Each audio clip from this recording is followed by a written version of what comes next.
Ang kwento ni Tomby. Ang kwentong ito ay hango sa totoong buhay. Mula ito sa isa nating tagapakinig. Karanasan ito ni Renan. Walang eksaktong taon. Probinsya ng Lanao del Norte. Nang mga panahong ito, hindi mapalagay si Renan. Naiipit ito sa isang delikadong sitwasyon. Nakapwesto sa harapan ang nagtatalasang mga kampilan at mga katutubong nakahandang magparusa sa kanya. Nakagapos ngayon ang mga kamay sa kawayan. Hinihintay na lamang ang pagdating ng pinuno na tinatawag nilang Datu Putong. Pare, napadaan lang talaga ako dito. Hindi nyo ba nauunawaan yun? Kung pakakawalan nyo ko, kagad din akong aalis at hindi ipagsasabi ang tagunyong tribo. Pangako. Pagmamakaawa ni Renan. Subalit walang panahon ang mga katutubo para pakinggan ang kanyang salita. Sa katunayan, dalawa silang nangaso sa malawak na kagubatan ng Lanao. Kasama dito ang tiyuhin na biglang nawala. Sa paghahanap, hindi sinasadyang matuklasan ang tagong tribo ng katutubong Maranao. May pinag-uusapan ang mga ito at nang sandaling nakita siya ay kagad hinuli. Pinaghihinala ang kalaban na nagmula sa kabilang grupo. Makalipas ang ilang sandali, dumating ang nasabing datu kasunod ang mga nagsisilbing bantay. Napalunok na lamang si Renan nang makita ang nagtataasang sibat na kagad itinutok sa kanya. Ang balitang nakarating sa akin, isa kang kalaban na nagmula sa grupo ng aking traidor na kapatid, si Alamed. Sabihin mo, ano ang iniutos niya sa'yo? Kinuha niyo na ang lahat, mula sa tauhan hanggang sa mga sandata. Ano pa ba ang gusto niyong angkinin? Wika ni Datu Putong. Hinugot nito ang kampilan na nakasukbit sa tagiliran. Walang pasabing ipinatong sa balikat ng binata. Napahiyaw si Renan sabay ngiwi nang maramdaman ang pagbao ng patalim habang nagdurugo at patuloy sa paghapde. Nakikiusap po ako. Datu, may hinahanap lang akong tao. Hindi sinasadyang mapadaan dito sa tribo nyo. Kaya pakiusap lang. Pakawalan nyo na ako. Wala akong masamang intensyon sa grupo ninyo. Muling pakiusap ni Renan. Datu Putong, huwag po kayong magpadala sa pagmamakaawa ng taong to. Nakita namin siya. Nakikinig sa usapan habang nagtatago. Kung hindi nang nahuli ni Imam, mabubulgar na yung plano natin sa mga kalaban. Wika ng isa sa mga tauhan. Marami nang nawala sa amin. Hindi lang buhay na mga katribo, pati na ang karapatan namin. Kaya ngayon, hindi ako makakapayag na mawala ang lahat ng aming pinaghirapan. Ikulong ang isang to at pahirapan. Utos ng Datu. Mawalang galang na po, Datu. Bakit ikukulong pa kung pwede naman natin siyang patayin ngayon din? Alam kong marami pa kayong gagawin. Hayaan niyong ipresenta ko ang aking sarili para sa pagpataw ng kamatayan sa taong yan. Aba, sandali lang naman. Anong papatawan ng kamatayan? Hoy, napadaan lang ako sa tribo nyo. Tapos papatayin ka agad? Wala kayong pinagkaiba sa mga naglipa ng hayop dito sa kagubatan. Mga halang yung kaluluwa. Wika ni Renan.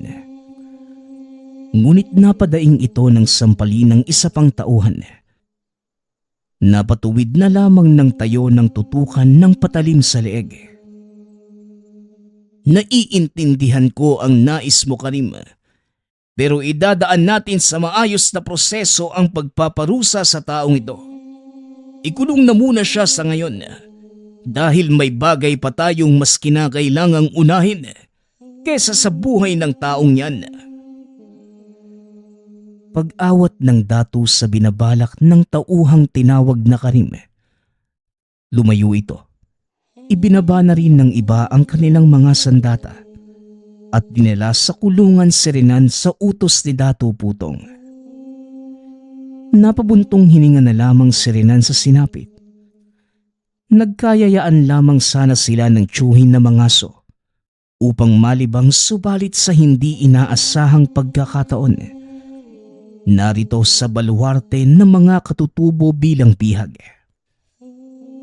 Pinuntahan niya ang nakitang tribo sa pag-aakalang ang nakatayong katutubo ay ang tiyuhin.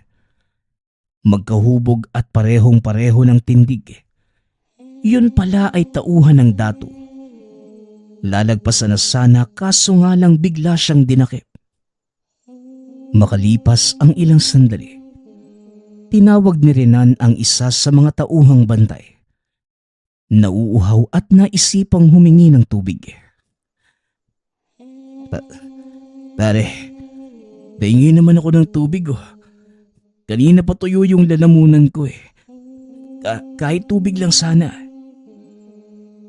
Wika ni Renan. Wala kaming tubig na maibibigay sa katulad mong bihag. Limitado lamang yung inumin at makakain ng tribo. Sapat para sa mga nasasakupan. Tugon ng bantay. Sandali nga, ganito ba kayo kabrutal sa inosenteng kinulong nyo? Kung tutuusin, dapat wala ako rito kasi hindi naman ako kalaban eh. Kagaya ng iniisip nyo. Pakisabi sa datu nyo, palabasin niya ako rito. Wika na Renan. Ngunit hindi siya pinansin ng bantay. Tinalikuran at iniwan. Si Renan sa kabilang banda. Hindi nagustuhan ang nangyayari kaya't nagsisigaw upang makuha ang kanilang atensyon. Ngunit sa puntong to, ang anak ng datu ang lumapit sa kanya. Mga tauhan, sino ba ang isang to? At bakit may nakakulong dito? Tanong ng Lakan. Lakan, huwag niyo pong pagtuunan ng pansin ang isang yan. Nagmula po siya sa pangkat ng ating mga kalaban eh. Hindi nga ako kalaban. At mas lalong hindi ako nagmula sa anumang pangkat. Maniwala kayo, Lakan. Napadaan lang ho talaga ako rito. Hinahanap ko lang yung tiyuhin kong nawawala. Nakita ko yung tribo niyong to. Akala ko ordinaryong kabahayan eh. Hindi pala. Pero wala akong masamang binabalak. Ganyan din yung sinabi nung naunang bihag. Pero isa naman palang traidor. Hindi mo kami madadaan sa anumang pakiusap. Kaya tanggapin mo na lang ang iyong kapalaran. Wala akong kapalarang tatanggapin. Dahil nagkamali lang kayo sa akin. Hindi talaga ako kalaban. Tignan nyo nga oh. Mukha ba akong masamang tao? Tama na ang pagtatalo. Kung hindi ka nagmula sa pangkat ng aming kalaban, sa anong pangkat ka naman nabibilang? Tanong ng Lakan. Napahugot ng hininga si Renan. Naiinis sa pabalik-balik na tanong.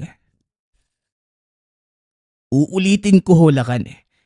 Hindi nga ako nabibilang sa anumang pangkat. Ilang beses ko nang sinabi. Paulit-ulit na lang tayo. Pakawalan niyo ako. Kung ayaw niyong maniwala, samahan niyo na lang ako pauwi sa amin para malaman niyo kung nagsasabi ba ako ng totoo o hindi. Wika ni Renan. Nagkatinginan ang bantay at ang Lakan. Mahabang katahimikan muna ang namayani bago sumagot si Lakan.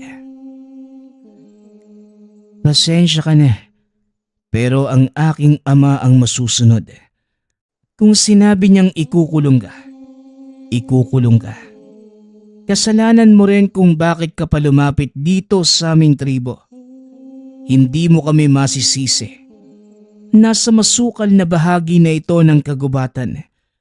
Lugar kung saan bihira lamang may taong sumadya. At ang pagdating mo, kahina-hinala. Nag-iingat lamang kami sa mga kalaban. Bantayan niyong maigi ang taong ito at hintayin ang pasya ni Ama. Wika ng Lakan. Dahil sa narinig, naikuyom na lamang ni Renan ang mga kamao. Tinitigan ng masama ang papalayong Lakan. Nagpunta ito sa unahan kung saan merong barong-barong. Naghihintay doon ang iilang kasapi ng tribo. Habang lumilipas ang oras, unti-unting nadidinig ni Renan ang usapan. Tinalakay ang tungkol sa maharlikang duwende. Isa ito sa mahalagang elemento ng kultura. Subalit iilan lamang ang nakakaalam. Sa madaling salita, isa itong bagay na hindi basta-basta ipinapaalam maliban na lamang kung ikaw ay nahahanay sa mga pantas. Kahit papano, may kaalaman si Renan dito sa kadahilan ng isang katutubong Maranaw ang napang-asawa ng tiyahin. Isa itong magiting na mandirigma na inilalaban ng nabibilangang pangkat sa anumang laban.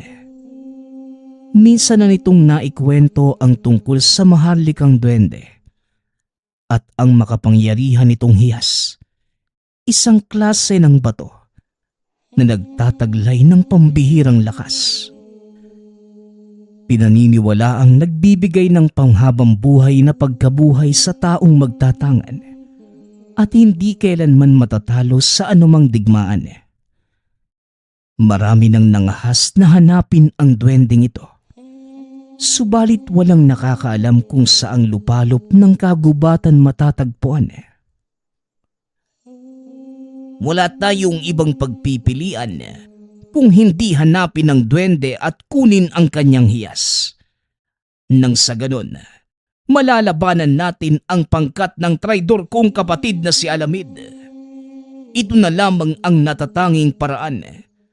Pero ang tanong, sino ang handang magbuwis ng buhay para hagilapin sa kaibuturan ng kagubatan ang nasabing elemento? Tanong ni Dato Putong. Natahimik ang lahat. Walang naglalakas loob na magsalita. Napabuntong hininga na lamang ang Dato. Wala pang ni isang nagtagumpay na mahanap ang duwendeng ito. Pero ipinapangako kong gagantimpalaan ng kayamanan ang sino mang magbubuwis ng buhay. Hindi lang lupa at ari-arian, hahayaan ko rin maging malaya sa anuman. Dagdag ng Dato. Ngunit wala pa rin sumasagot. Sa kabilang banda naman, nakaisip ng paraan si Renan para makalaya sa pagiging bihag. Malakas nitong sinabi, Ako, alam ko kung saan matatagpuan ang maharlikang duwende. Kung wala sa pangkat nyo ang nais maghanap, pwede ako. Pero ipangako nyo munang pakakawalan ako sa oras na magtagumpay. Wika ni Renan. Napalingon ang lahat sa kinalalagyan ng binata. Taas noon naman niyang sinalubong ng tingin ang mga ito. Lumapit si Dato Putong at ang anak na si Lakan. Anong alam ng kagaya mo sa bagay na pinag-uusapan namin? Tanong ng Dato. Ang maharlikang duwende na may puting hiyas ang hinahanap nyo. Hiyas na nagbibigay ng pambihirang lakas sa sino mang magtatangan. Maraming taon na ang nakalipas magmula nang madiskubre ng kaninunuan nyo ang tungkol dito. Ginamit na rin ang isang magiting na mandirigma noong minsang pinagtanggol ang nasasakupan. Salaysay ni Renan. Napalunok pa ito sa sinabi. Hindi din niya sigurado ang mga nabanggit. Nadinig lamang ang tungkol dito. Ngunit sa simpleng sagot ay nakumbinsi ang mga katutubo. Kagad siyang pinakawalan, pinakain at binihisan ng bago. Binigyan pa ng sandatang gagamitin para sa paghahanap ng maharlikang duwende. Sa kabila nito, hindi mawala ang kaba ni Renan. Gusto lamang niyang makaalis ngunit mukhang malalagay pa sa alanganin. Ano pala ang iyong pangalan? Huwag kang mag-alala. Dahil sa oras na makabalik ka dala ang hiyas ng maharlikang duwende, gagawaran ka ng naipangakong gantimpala. Kasabay nito ang iyong kalayaan. Wika ni Datu Putong. Kaing na lang po ang itawag niyo sa akin. Asahan niyong babalik akong dala ang hiyas ng duwende. Siguraduhin niyo lang na maibibigay ang sinasabi niyong gantimpala, ha? Tugon ni Renan. Sinadya niyang ibahin ang pangalan upang hindi matunton dahil sa binabalak na pagtaka sa sandaling palalakari na sa kagubatan. Makakaasa ka. Hindi namin ugaling baliin ang nabitawang salita. Huwag mong iwala ang kampilan. Yan ang magsisilbi mong sandata para makalaban sa anumang makakasagupa. Mag-ingat ka dahil maraming ligaw na mababangis na hayop. Aasahan namin ang iyong ligtas na pagbabalik. Ipagdarasal ka namin. Wika ni Lakan. Lumakad ka na, Kaing.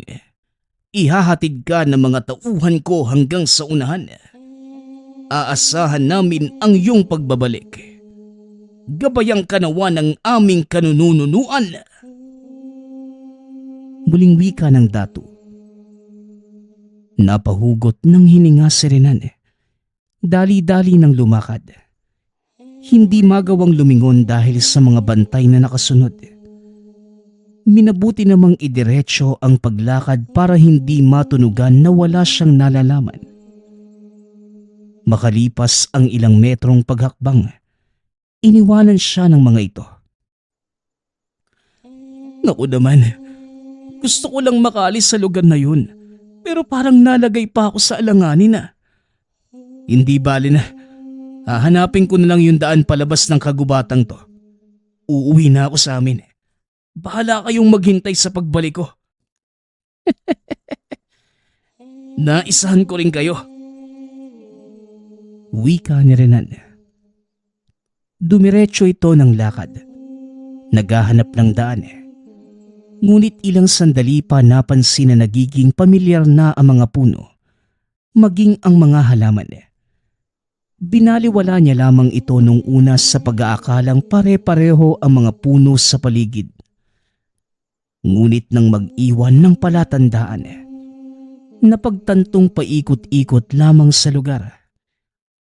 Kinilabutan sa mga sumunod na sandali. Unti-unting nakarinig na mga kakaibang pagtawa ng nilalang. Minsan lumalakas, minsan na may humihina. Napahigpit na lamang ang hawak sa kampilan. Alam kong may nakatingin sa akin. Mas mabuti pang magpakita ka na bago ko maisipang gamitin itong sandata laban sa'yo. Wala akong panahon para makipaglaro, kaya lumitaw ka na. Wika ni Renan habang sinusuri ang paligid. Hanggang sa may nakita itong isang anino. Mabilis na nagpapalipat-lipat ng pwesto. Sa sobrang bilis ay hindi na kayang habulin ng tingin. Kasabay ng pagtawa ng tila maliit na nilalang. Dito lamang napagtanto na posibleng ito na ang maharlikang duwende na hinahanap. Napatanda na lamang ng krus si Renan. Teka lang, Ikaw ba yung sinasabi nilang nagtatangan ng puting hiyas? Lubayan mo ko. Hindi ko talaga balak na hanapin ka. Ginawa ko lang naman yun para makalaya sa kanila eh. Hayaan mo na ako. Gusto ko nang umuwi ng bahay. Wika ni Renan. Ngunit hindi siya napakinggan. Patuloy lamang sa paglika ng ingay ang elemento. Takbo naman ang takbo si Renan ngunit bumabalik lamang sa dinaraanan. Nang makaramdam ng pagod, saka lamang tumigil. Sumabay din sa paghinto ang ingay. Tama na. Ito na nga ba yung sinasabi ko eh. Gusto ko lang namang makaalis pero nasangkot pa ako sa kababalaghan. Wika ni Renan sa sarili. Habol hininga habang nakikiramdam sa paligid. Patuloy itong naging alisto. Dali-daling tumayo at tinutok ang hawak na patalim sa hubog ng taong lumitaw sa unahan. Sa tindig nito, mukha itong isang batang lalaki. May dalang itak at nakasombrero. Hindi lang mamukaan dahil nasa madilim na bahagi. Napaatras ang binata sa gulat. Nang rumehistro sa balikat nito ang figura ng isang duwende. Ilang sandali pa ay merong nagsalita. Kumusta ka, Renan? Narinig ko yung hinaing mo kanina eh. Hindi mo balak hanapin yung maharlikang duwende. Ang gusto mo lang, baka wala sa pagkakabihag ng pangkat ni Putong. Pero sa tingin mo ba magagawa mong takasan ang iyong kapalaran? Ilang dekada na yung hinihintay ko, makita ka lang. Nagulat ang binata. Sinasabi nitong ilang dekada. Ngunit kung titignan, isang batang paslit lamang ang nasa harapan. Hindi din niya matukoy kung paano nito nalaman ang pangalan. Huwag kang mabibigla sa mga sinasabi ko ha. Lahat ito ay pawang katotohanan. Hindi mo alam yung kapalaran mo pero sa puntong ito, malalaman mo na kung anong mahalagang papel. Nagagampanan mo. Hindi ka lang isinilang sa mundong ito para maging ordinaryong tao. Ikaw, likas kang mandirigma. Tanggapin mo man o hindi, wala kang takas. Pagpapatuloy ng bata. Sandali nga. Ano bang pinagsasasabi mo? Wala akong gampani na ganyan. Pinagloloko mo pa ako eh. Teka nga. Bakit mo ba ako kinakausap? Hindi kita kilala. At kung pwede ba, ilabas muna ako sa ilusyong to. Hindi na nakakatuwa eh. Wika ni Renan. Tumawa lamang ang bata sa sinabi. Pagkatapos ay dahan-dahang lumapit. Mas lalong natakot si Renan nang makitang wala itong muka. Puti lamang ang kabuuan. Maliban sa damit at makulay na sombrero. Ganon din ang duwende. Malabo din sa kanya ang itsura. Ang tanging may kulay ay ang magarang puting kasuotan. Maging ang puting hiyas na hawak nito. Multo! Mga multo kayo! Wika ni Renan. Dali-dali itong tumakbo ngunit gaano pa man kalayo ang binagtas. Bumalik lamang din sa harapan ng mga ito. Tawang-tawa ang bata. Samantalang natatarantang binaligtad ni Renan ang damit. Ngunit wala pa ring nangyari. Ang sabi ko naman sa'yo eh, tanggapin mo man o hindi, wala kang takas. Itigil mo na rin yung takot dahil nandito kami para gabayan ka sa nalalapit mong laban. Hindi lang pangkat ng katutubo ang makakapalitan ng lakas, kung hindi maging yung mga aswang. Katulad mo, hinahanap din nila yung kaibigan kong duwende.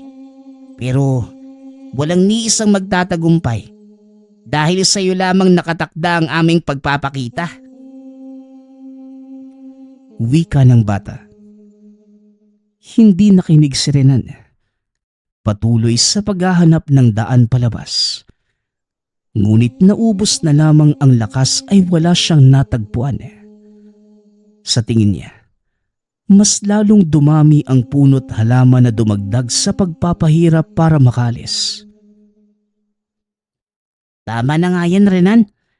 Ang mabuti pa, sumama ka sa amin para mapag-usapan ang dapat pag-usapan. Sumunod ka na lang. Wika ng bata.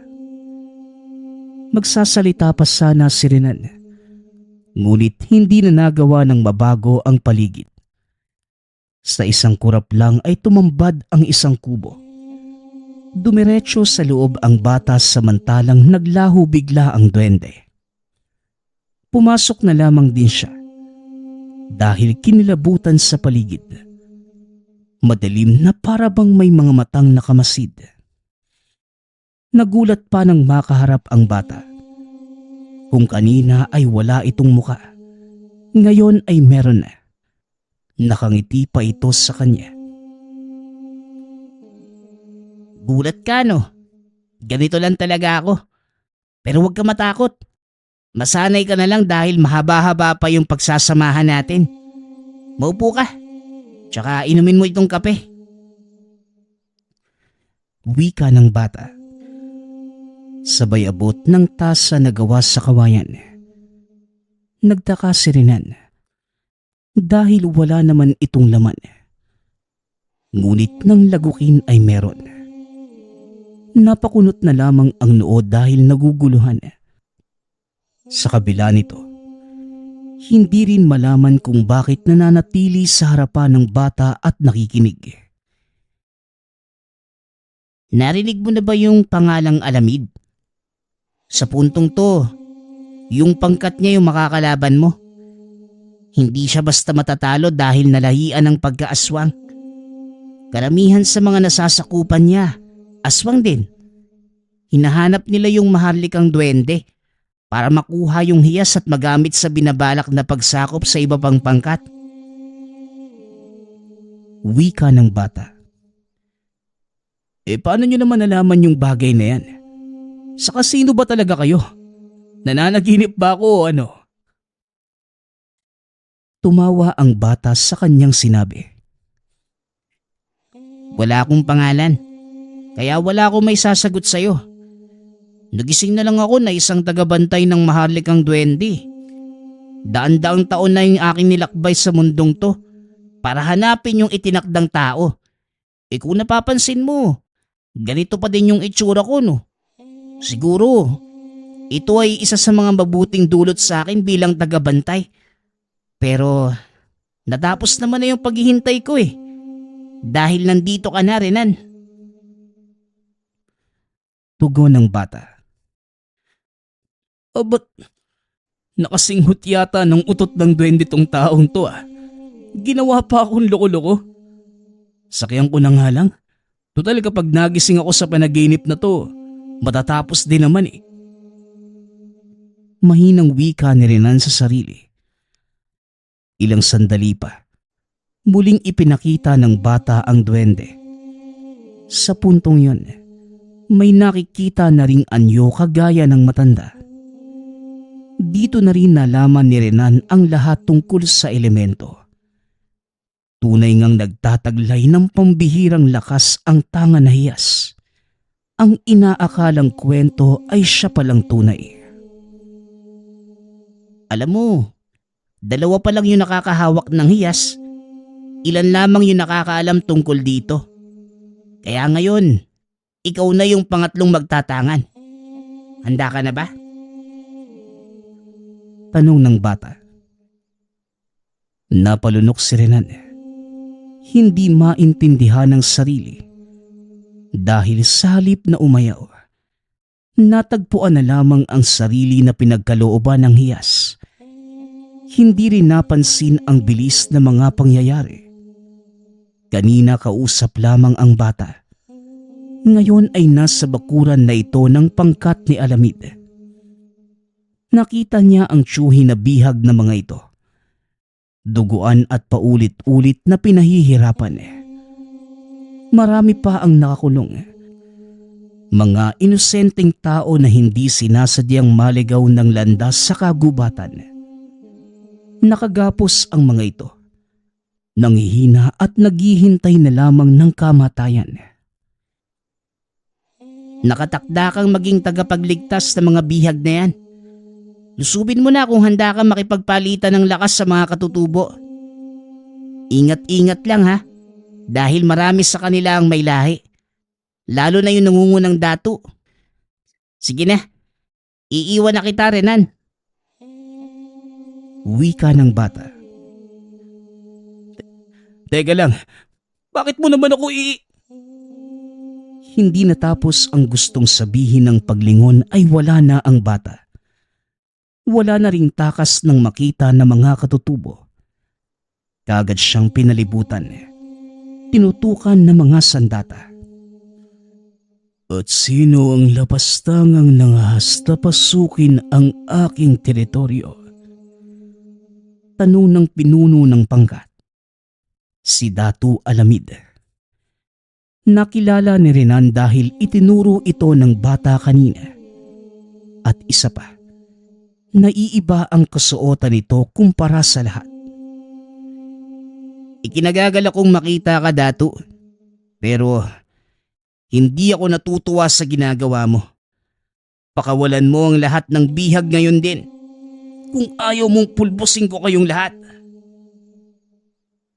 Matapang na wika ni Renan. Hindi maintindihan ng sarili. Wala itong maramdamang takot. Bagkus purong lakas ang nananalaytay sa buong katawan niya. Mapangas ka.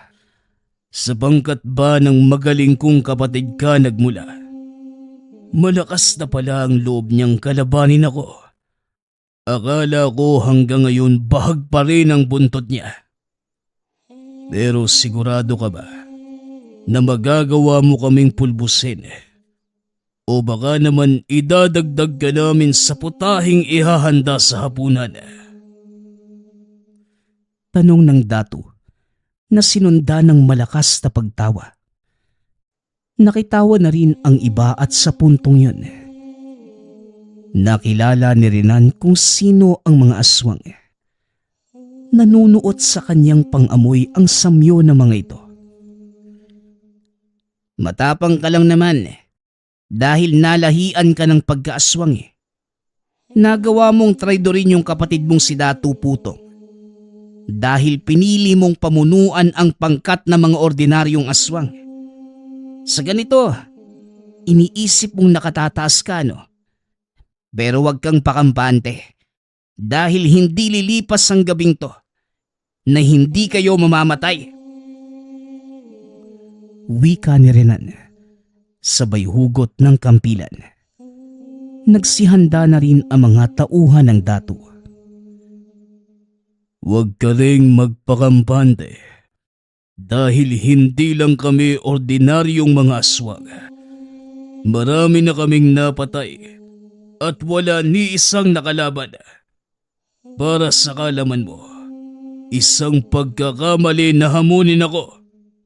Tugisin niyo ang isang yan at ihain mamayang hapunan. Utos ni Datu Alamid. Sa kanyang hudyat, nagsikilos ang nasasakupang tauhan.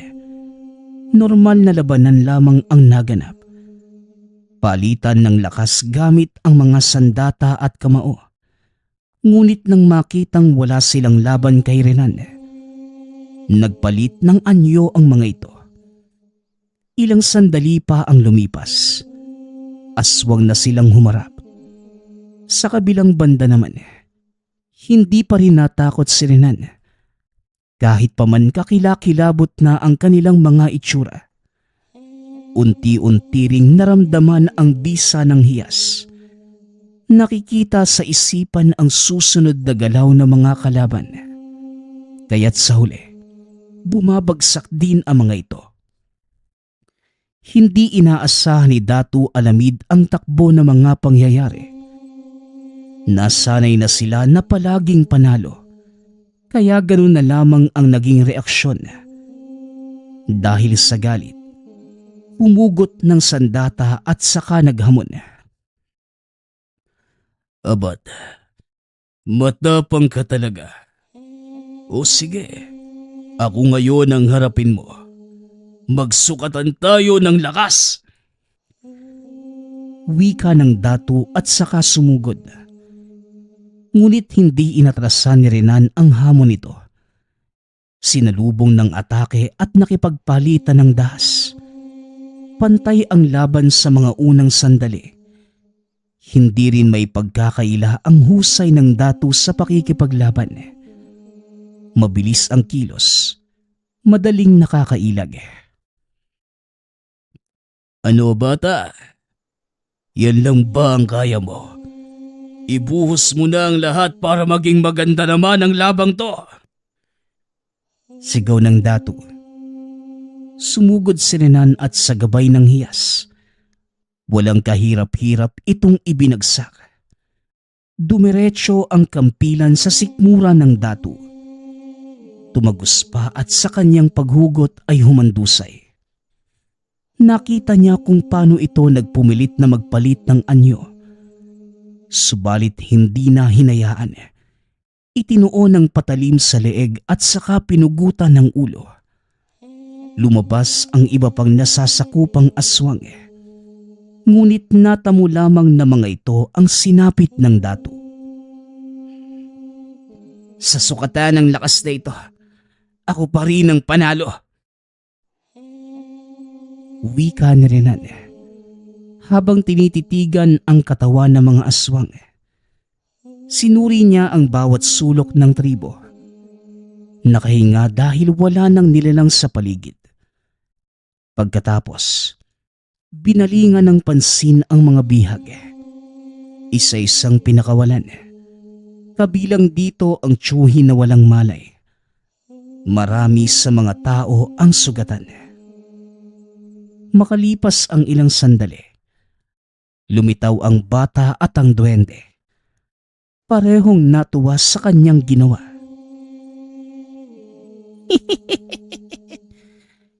Hindi nagkamali yung tadhana sa pagpili sa iyo, Renan. Tignan mo, walang kahirap-hirap na napabagsak yung pangkat ni Datu Alamid. Grupo ng mga aswang na nasa likod ng pagkawala ng mga tao na papagawi sa kagubatan. Sila din yung nilalang na sumasadya sa ibang lugar para makapangbiktima.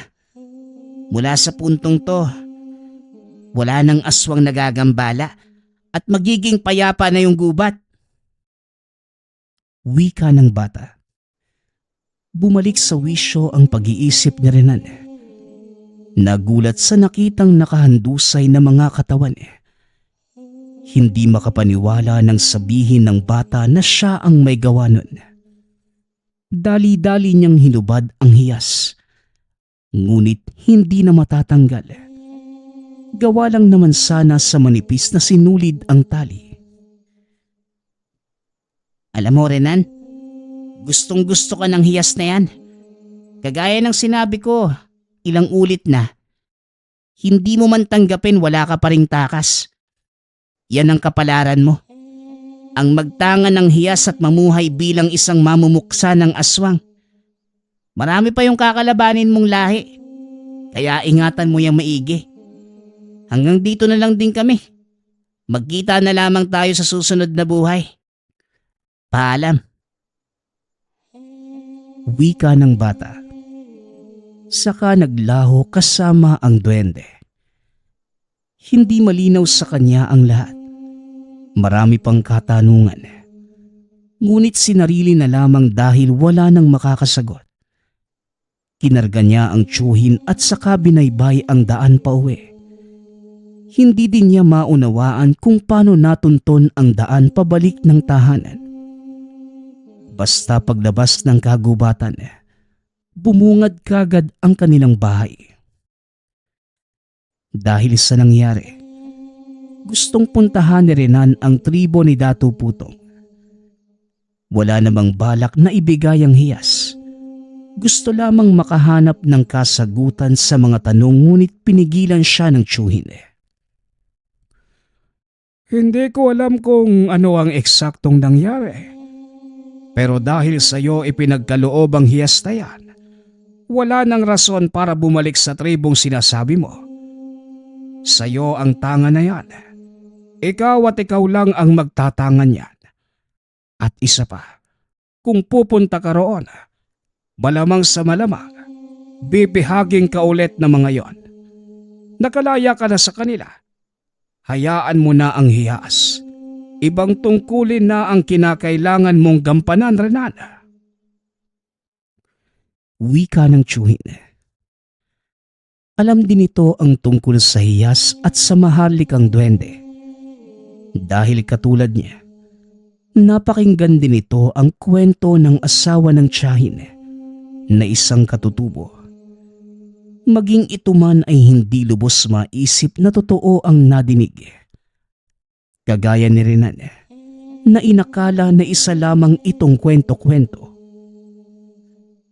Napahugot na lamang ng hininga si Renan. Tinanggap ang kapalaran. Ngunit naguguluhan pa rin. Sa pagdaan ng panahon, unti-unting nauunawaan nang mapadalas ang pagsabak sa labanan kontra mga aswang. Naglipa na ang mga ito sa buong dako at walang tigil sa pambibiktima. Dito lamang niya nasabi sa sarili na talagang nakalaan ang kanyang buhay upang magligtas ng sangkatauhan sa pamamagitan ng hiyas. Patuloy ito sa pakikipaglaban hanggang sa naging matunog ang pangalan bilang magiting na mamumuksa. Ang susunod nating kwento ay mula sa isa nating tagapakinig. Karanasan ito ni Gabo. Taong 1970. Probinsya ng Iloilo. Ika-25 araw ng Disyembre. Isa sa pinakamasayang araw na inaabangan ng bawat tao sa mundo. Araw kung kailan nating ginugunita. Ang araw na kapanganakan ni Jesus. Ngunit ang okasyong yun, ang pinaka-iniiwasan ni Gabo. Araw ng Pasko. Alas 4 pa lamang na madaling araw. Nasa labas na ng tahanan para magsimulang maglakad. Papalayo sa sariling baryo. Labag man sa kalooban. Ngunit ito lamang ang tanging magagawa upang mabayaran ang inaakong kasalanan sa pamilya. Pagkarating sa sunod na baryo, kagad itong nagtanong-tanong kung meron bang bagong albularyo. Ngunit sa ilang taong pabalik-balik, wala ni isa ang nakapagturo sa hinahanap ng binata. Kaya naman, tuwing wala nang mapagtanungan, nananatili na lamang ito at sa isang bakanting tahanan malapit sa ilog.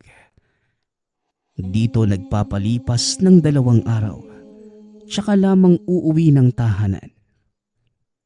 Samantala, tuwing nakakauwi naman ng sariling bahay, hindi naman makaramdam ng ligaya ang binata, lalo na sa tuwing nakikita ang bunsong kapatid na nakatali sa isang solidong upuan na gawa sa bakal. Kapag nilalapitan ito, napapaluha na lamang dahil puno na ng sugat ang buong katawan. Dahil sa madalas na pananakit sa sarili at may mga pagkakataong pati ang mga magulang ay nagagawang pagdiskitahan ang buhay. Sa katunayan, ilang beses na nitong pinagtangka ang patayin ang ina sa pamamagitan ng pag-ipit ng mukha nito gamit ang unan. Kaya hindi na nagdalawang isip pa ang ama. Naitali ito o minsan na may ikulong sa isang kwarto para hindi na makagawa ng ikakapahamak ng iba. Si Gabo naman bilang panganay na anak, ramdam ang responsibilidad na mapagaling ang kapatid. Lalo pat siya ang sinisisi ng mga magulang sa naging kalagayan ng bunsong kapatid. Nangyari ang lahat ng kalbaryong kinakaharap nang mailibing ang kanilang lolo.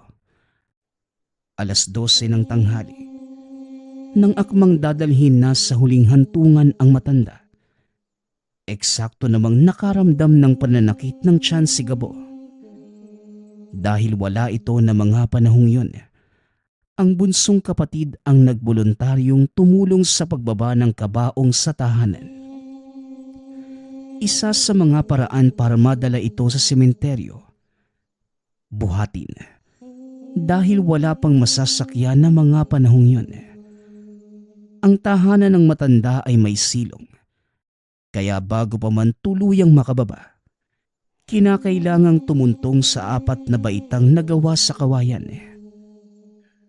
Nang pababa na ang mga bumubuhat sa kabaong, walang ano-ano biglang nabali ang unang baitang, dahilan para pansamantalang matigil sa paglalakad ang mga ito. Hindi pa man nagtatagal sa pagkakatigil ang mga nagbubuhat, nakaramdam na ng panghihina ang kapatid ni Gabo. Dahil sa nabatid na mga kasama na hindi na niya kakayanin, minabuti nilang palitan na lamang ito. Maya-maya pa, nang makahanap ng ibang pwedeng apakan, diretso nang ibinaba ang kabaong. Samantala, nagpaiwan na lamang ang ina at kapatid ni Gabo, sapagkat hindi na nito kinaya pang bumangon. Nang maging maayos na ang nararamdaman ni Gabo, kagad nang dumiretso ng tahanan ng yumaong lolo ang binata. Dito naabutan ang ina na abala sa paghilot sa ulo ng kapatid. "Nay, ano pong nangyari?" tanong ni Gabo. Tinitigan lamang ito ng ina at sa malakas na tinig, sinabi ng ina na siya ang may kasalanan sa nangyari sa kapatid. Dahil dito hindi naman nakasagot si Gabo. Samantalang ang bunsong kapatid naman, tuluyan ng nawala ng malay. Kinarga na ito ng binata at dinala sa tahanan, para dito na lamang antayin na magkaroon ng malay. Magtatakip silim na nang muling makabalik ito sa sarili. Halos hindi na makalapit ang ina, dahil kakaiba na ang kinikilos pati ang boses ng anak. Naitulak din ito ng napakalakas si Gabo, kaya dito na nagsalita ang ama na maaaring may ibang kaluluwa na sumapi sa katawan ng kapatid. Dahil sa sobrang taranta, dali-daling pumunta si Gabo sa isang albularyo malapit sa tahanan. Kagad namang sumama ang manggagamot, ngunit hindi pa man tuluyang nakakalapit sa tahanan. Ay, nako! Nabiktima ng malugna ng anak nyo. Nangyari ito nang magkaroon ng pag-antala sa pagbaba ng kabaong ng yumao. Sa pansamantalang pagtigil sa pagbuhat ng bangkay, nagkakaroon ng pagkakataon ng kaluluwa na sumapi sa isa sa mag-anak nito. Sa lagay ng anak nyo, ang kaluluwang sumapi ay siguradong may galit. Napaka-agresibo. Sa ngayong kinakailangang maikulong nyo muna ang katawan. Kahit anong gawin nating pakiusap, hindi na muli pa itong makikinig. Ang espiritu na ang may hawak sa pag-iisip ng batang ito. Pasensya na kayo. At hindi ako ang makapagbibigay solusyon sa problema nyo. At hindi din sakop ng kakayanan ko na makagamot ng mga ganitong bagay. Pagpapaliwanag ng matanda. Dahil sa pagpapaliwanag na yun, doon lamang naintindihan ng pamilya ang buong pangyayari. Naging napakahirap ng sitwasyon dahil bunsong kapatid na lamang ang pinagkakaabalahan ng pamilya.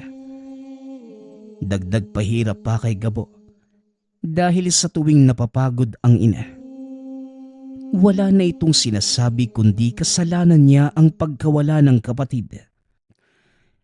Ito ang buong pangyayari kung bakit pasa ni Gabo ang lahat ng sisi. At ang mas ikinalulungkot pa ng binata, nangyari ang lahat sa mismong araw ng Pasko. Lumipas pa ang ilang buwan. May nakapagturo kay Gabo sa isang dalubhasang albularyo. Kagad nitong pinuntahan ang tahanan ng nasabing manggagamot. Hindi naman siya nabigo dahil pumayag itong sumama sa tahanan para matignan ang kalagayan ng kapatid. Nang makarating sila sa tahanan, kagad namang sinagawa ng albularyo ang ritual. Dito ipinagitna ang kapatid sa nakapabilog na kandila. Habang nasa labas ang manggagamot, nagbabanggit ito ng mga usal. May kung anong langis di na ipinainom sa kapatid.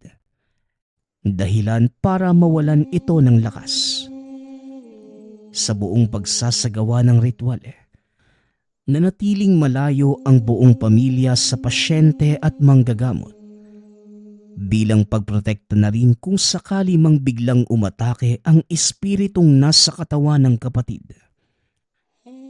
Kaya naman sa ilang oras na pagsasagawa ng gamutan, hindi lubos na nakita ni Gabo ang lahat ng ginawa ng manggagamot. Nang matapos, nanatiling tahimik ang bunsong kapatid. Ngunit hindi na ito gaanong makagalaw. Kahit papano, nagawa na ring makakilala dahil tumatango ito tuwing sinasambit ni Gabo ang pangalan.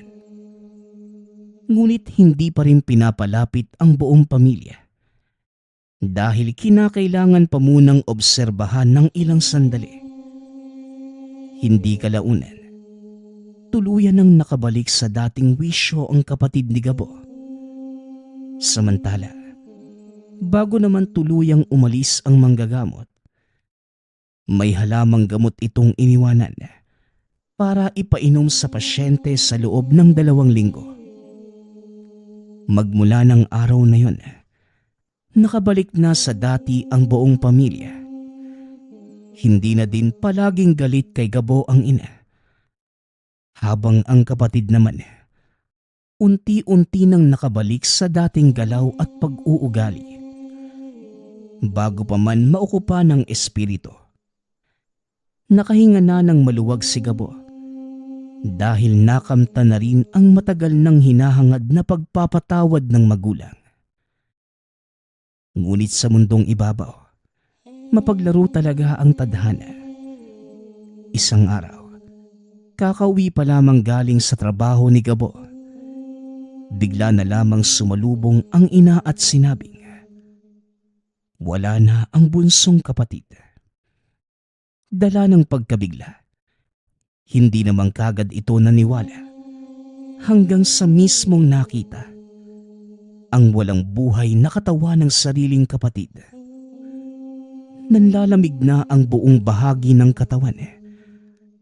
Ang hindi makalimutan ni Gabo nang makita na halos nagsilabasan lahat ng ugat sa ulo nito. Nang tanungin naman ang ina kung anong nangyari, wala ring maibigay na konkretong rason. Natagpuan na lamang ito na wala ng buhay sa loob ng kwarto. Ni isa sa kapamilya, walang nakakaalam sa ikinamatay ng bunsong kapatid. Sa araw ng burol nito, may nakapagsabi kay Gabo na ang matandang nanggamot sa kapatid ay hindi pala isang albularyo, bagkus isang satanista. Halos ilang araw ding pinag-isipan ito ng binata at sa katunayan, nagawa pang balikan ang tahanan ng nasabing manggagamot. Ngunit wala nang naabutan pa sa lugar. Samantalang hindi na ikuwento pa ni Gabo sa mga magulang ang usaping yun sa takot na baka muling mag-iba ang pakikitungo ng mga ito sa kanya. Magmula nang tuluyang mawala ang kapatid, kahit papano'y nakakangiti pa naman si Gabo. Ngunit hindi maikakaila ang lungkot na nararamdaman dahil hindi man lamang tumagal ang buhay ng kapatid. Nakakaramdam din ito ng pagsisisi dahil baka totoo ang sinasabi ng kausap. Lumipas pa ang ilang taon, kahit papano'y natanggap na rin ang pagkawala ng kapatid. Ngunit nanatiling palaisipan sa binata kung namatay nga ba ito sa sakit o kaya naman dahil sa isang maluganan. Nagpapasalamat nga pala ako sa lahat ng sumusuporta sa ating channel. Nawa ay patuloy niyong suportahan at pakinggan ang ating mga kwento. Hanggang sa muling pakikinig. Paalam.